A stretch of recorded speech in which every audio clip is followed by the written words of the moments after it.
organized crime, oil companies that are, pretty close to establishment figures like Warren, just a few degrees of separation, right? And they're having a conversation about this in Dallas. And this is just one example of the strange things that Ruby makes reference to that point to Ruby's position, not just as a nightclub owner or a low-level mob thug, but like some guy who's sort of a fixer and a guy who is connected to the deep political system of the protected drug traffic and so on. There's other incidents like this in his biography that come out over many years. And there really wasn't the vocabulary for people to even understand these things so much at the time. It just seemed like Ruby, this was like a mob style hit is what it looks like. And, we should try to figure out what happened if you're a critic of the Warren Commission, or you could just believe he did it for whatever obscure reason he chose to do it.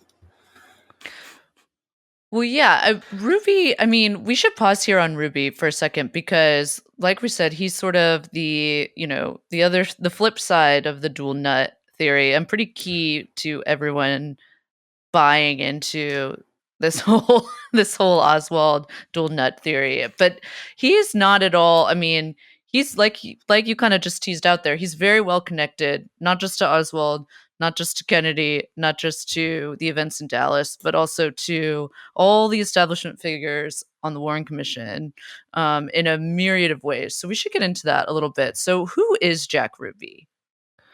Well, I want to make it clear here. Jack Ruby, Jewish. Jeffrey